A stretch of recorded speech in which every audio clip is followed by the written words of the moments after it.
మెరుపులతో మీ Gemini August 23 నుండి. సుందరి ఈ సోమవారం నుండి ప్రారంభం రాత్రి 8 గంటలకు.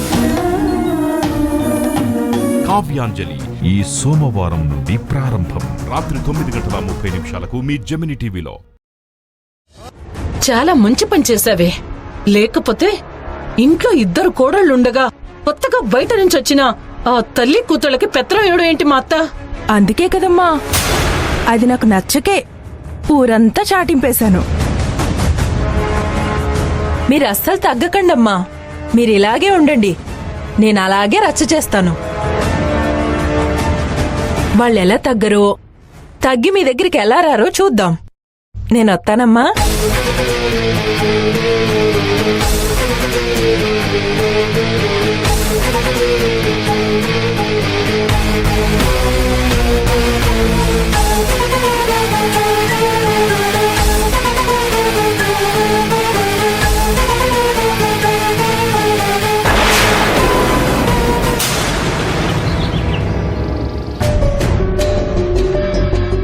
మల్లేశు, అయ్యా పొలానికి ఎరువులు పోయినాయా?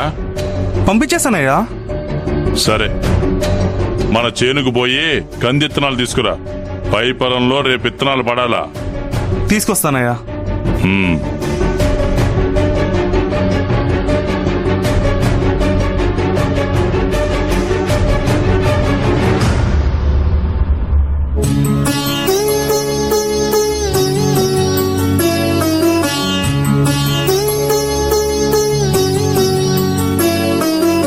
అన్నయ్య, రామ్మా, కూర్చో.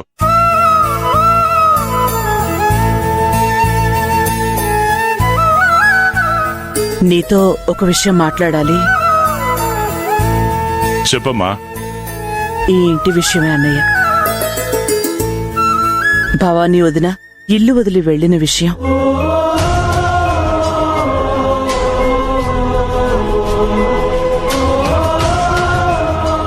ఏదేమైనా మన ఇంటికో గౌరవం ఉంది, ఒక చరిత్ర ఉంది.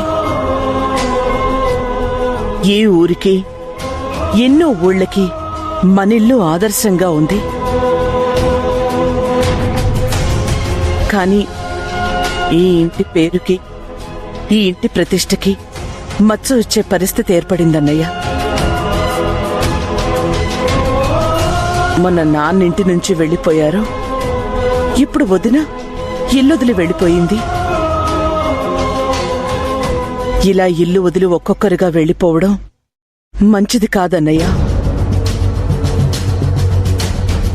నాన్న ఎక్కడికి వెళ్లారో ఎవరికీ తెలీదు. ఆయన గురించి ఎవ్వరూ తప్పుగా అనుకోరు. కాని వదిన ఎందుకు వెళ్ళిందో ఊరందరికీ తెలిసింది.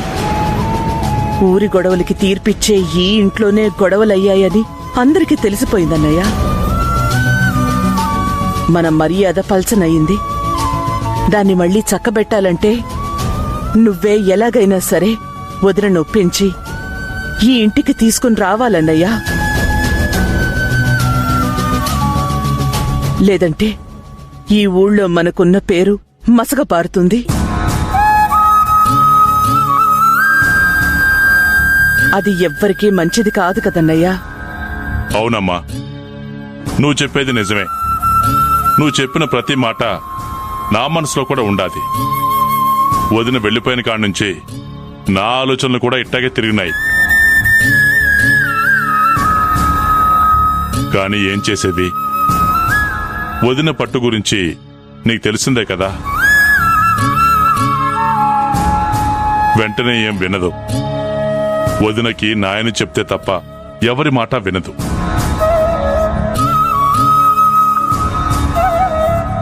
చెప్పడానికి ఇప్పుడు నాయన కూడా అందుబాటులో లేడు.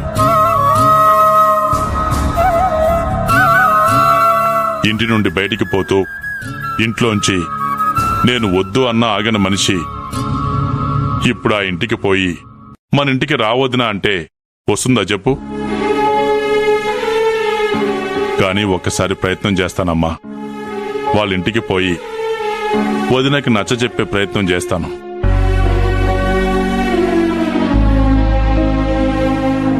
అర్థం చేసుకుంటే మంచిదే. సరే అన్నయ్య.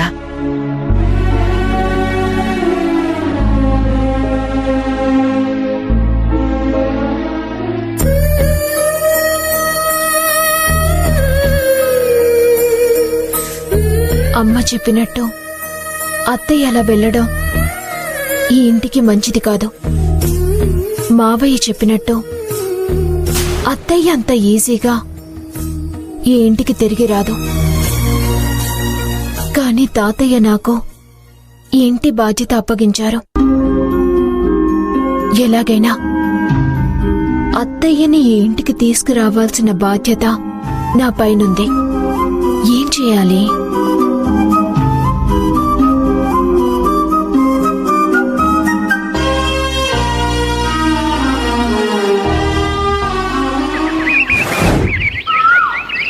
వెళ్ళొస్తాను. ఏమయ్యా, అక్కడి నుండి కూడా మీరొక్కరే వస్తారేమోనని నాకు అనిపిస్తుంది. అదేంది? అవతలున్నది భవానీ అక్క కదండి. ఈయనే మనిషా, వచ్చే మనిషా తెలిసే వెడుతున్నారు కదా, అందుకని. ఆవిడ గురించి తెలుసు అని వెళ్లకుండా ఉండటం మంచి పనా చెప్పు? వసుధ అన్నట్టు ఈ విషయం గురించి, మన ఇంటి గురించి 10 మంది 10 రకాలుగా మాట్లాడుకోవడం మంచిదా చెప్పు? ప్రయత్నం అయితే చేస్తాను, ఫలితం సంగతి దేవుడు చూసుకుంటాడులే. మావయ్య, ఏందమ్మా?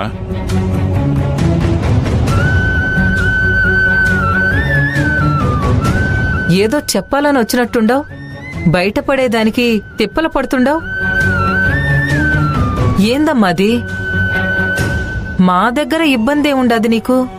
మావయ్య, భవానీ అత్తయ్యని తీసుకురావడానికి వెళ్తున్నారు కదా? అవును తల్లి, అదే పని మీద పోతుండా. తెలుసు మావయ్య. ఇందాక బయట మీతో అమ్మ మాట్లాడింది నేను విన్నాను. కానీ భవానీ అత్తయ్య దగ్గరికి మీరు వెళ్ళకండి మావయ్య. నేను వెళ్ళి తీసుకొస్తాను. భవానీ అక్క మీ మామ చెప్తేనే వినదమ్మా. వస్తదో రాదోనని చెప్తా ఉండా. ఇక నువ్వు పోతే వస్తుందత్తయ్య. ఖచ్చితంగా వచ్చేలా తన కాళ్ల వెళ్లపడి తీసుకొస్తాను. కాళ్ల మీద పడు అడుక్కొనో వెంట పెట్టుకుని వచ్చేస్తాను. ఎందుకంటే అత్తయ్య ఇల్లు వదలడానికి, అక్కడికి చేరడానికి కారణం మా అమ్మ నేనే. మా అమ్మ కారణంగా, నా కారణంగా భవానీ అత్తయ్య ఇల్లు విడిచి వెళ్లిపోయింది.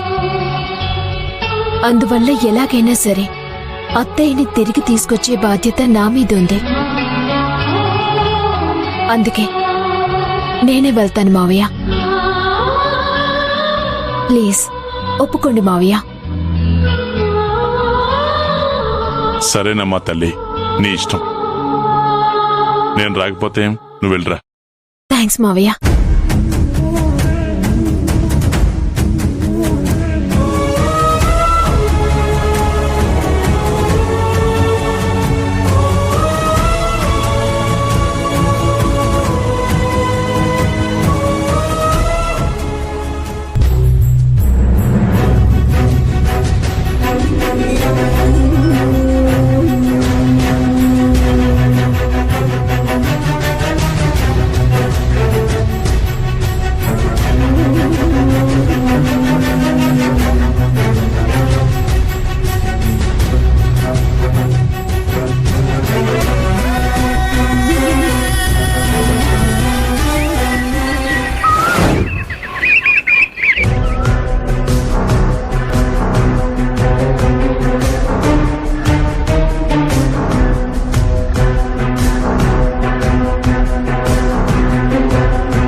అపురూపమైన మా స్నేహ బంధం తోడి కోడళ్ల బంధంగా మారితే ఆ బంధం బలపడుతుందా, భారమవుతుందా? కావ్యాంజలి ఈ నెల 23 నుంచి ప్రారంభం. సోమవారం నుంచి శనివారం వరకు రాత్రి 9:30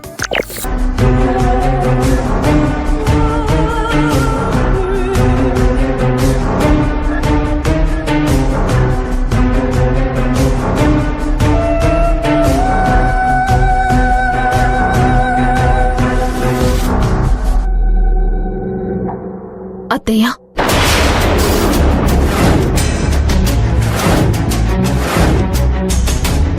వచ్చావా? ఇక్కడికి దాపురించావా?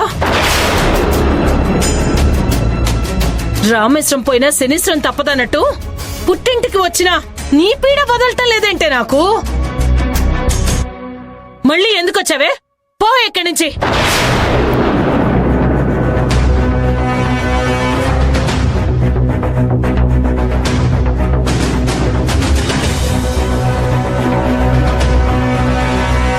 నన్ను క్షమించు అత్తయ్య.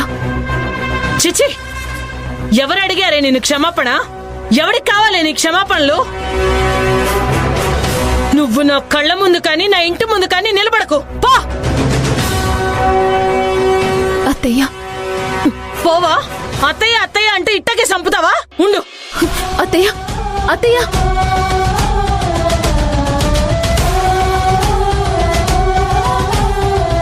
అత్తయ్య. అత్తయ్య.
ఈ దరిద్రపు కొట్టుది పోయింటుందా? ఇంకా ఇక్కడ చచ్చుంటుందా?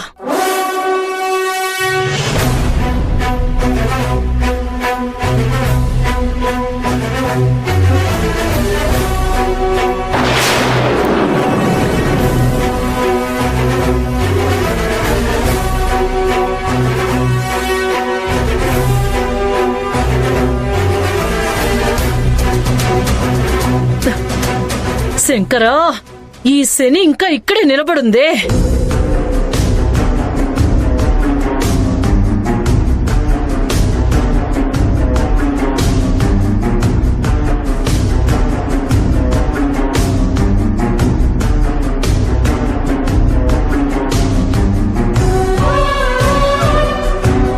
అత్తయ్య, ప్లీజ్ అత్తయ్య,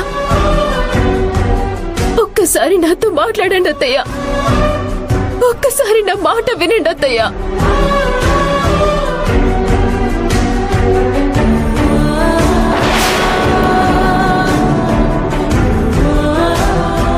ఏంటే ఏంటే నేను నీ మాట వినేది? ఏంటే నువ్వు నాతో మాట్లాడేది? చెప్పేది నీ కదా? నీకేమైనా చెవుడా? నేను నీతో మాట్లాడను. నువ్వేం చెప్పినా వినను. వెళ్ళిక్కడి నుంచి పో.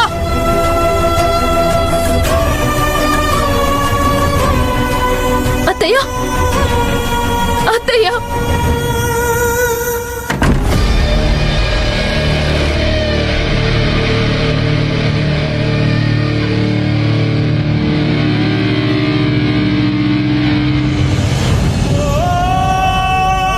అత్తయ్య, ప్లీజ్ అత్తయ్య, తలుపు తీయండి అత్తయ్య. నా మాట వినండి అత్తయ్య. అత్తయ్య, ప్లీజ్ అత్తయ్య, తలుపు తీయండి అత్తయ్య. నా మాట వినండి అత్తయ్య. అత్తయ్య. అత్తయ్య, నాతో మాట్లాడండి అత్తయ్య. ప్లీజ్ అత్తయ్య. అత్తయ్య. అత్తయ్య, తలుపు తీయత్తయ్య. అత్తయ్య, నాతో మాట్లాడత్తయ్య. ఒక్కసారి నా మాట వినడత్తయ్య. అత్తయ్య. అత్తయ్య. రామచంద్ర, ఇది నా ఇంటి ముందే కదలకుండా స్తంభంలా పాతుకుపోయిందేంటి?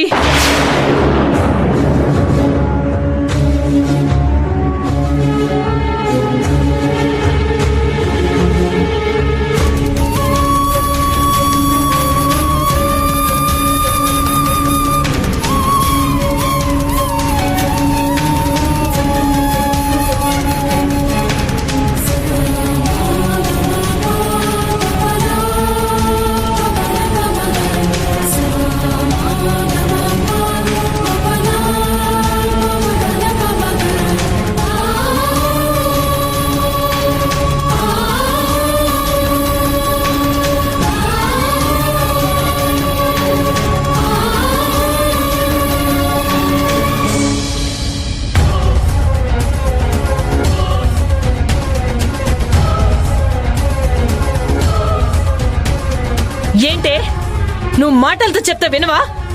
చేతలతో చెప్పాలా? నిన్నిక్కడి నుంచి చెంప దెబ్బలతో తరిమి కొట్టాలా?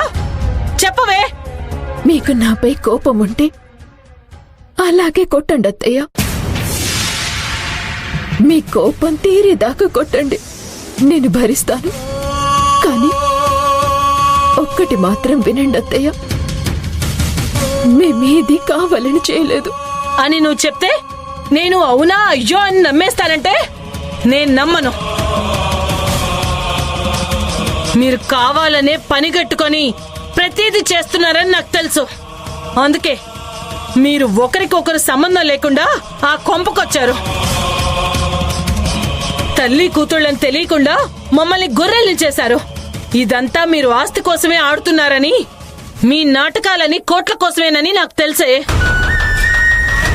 లేదత్తయ్య, మీరు మమ్మల్ని తప్పుగా అర్థం చేసుకుంటున్నారు. అలాంటి తప్పుడు ఆలోచన మేమిప్పుడు చేయలేదు.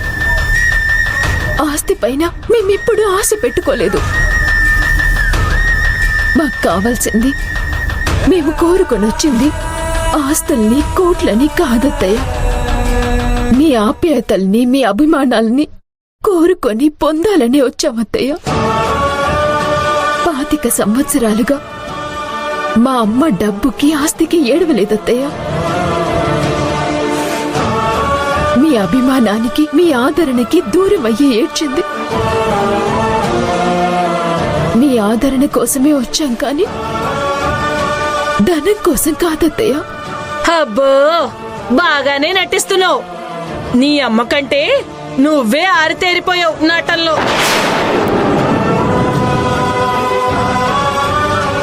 నీ గురించి నాకు తెలుసు కాబట్టి నీ నటనని నాటకాన్ని కనిపెట్టగలుగుతున్నాను గాని తెలియని వాళ్ళైతే అయ్యో పాపం అని నమ్మేవాళ్లే నిన్ను. తెలియని వాళ్ళైతే అయ్యో పాపం అని నమ్మేవాళ్లే నిన్ను.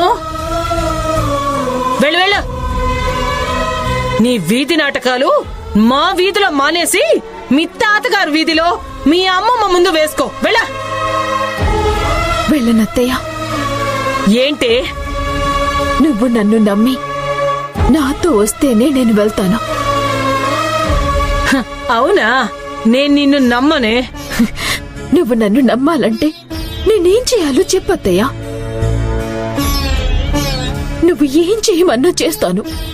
నువ్వు ఎన్ని పరీక్షలు పెట్టినా వాటికి రెడీగా ఉన్నాను. వాటితో నా నిజాయితీని నిరూపించుకుంటాను. చెప్పత్తయ్యా. నేను నీకు పరీక్షలు పెట్టనే, షరతులు పెడతాను. వాటికి ఒప్పుకొని వాటి ప్రకారం చేసి నీ నిజాయితీని నిరూపించుకుంటావా? చెప్పత్తయ్యా. నువ్వు ఏ కండిషన్స్ పెట్టినా, ఎన్ని కండిషన్స్ పెట్టినా వాటికి నేను సిద్ధంగా ఉన్నానత్తయ్య. ఎన్ని కండిషన్స్ అయినా పెట్టు అని నువ్వు గట్టిగా చెప్పినా నేను 3 అంటే 3 షరతులు మాత్రమే పెడతానే. అందులో మొదటిది, మీ అమ్మ ఇంట్లో నుంచి బయటకి వెళ్ళిపోవాలి.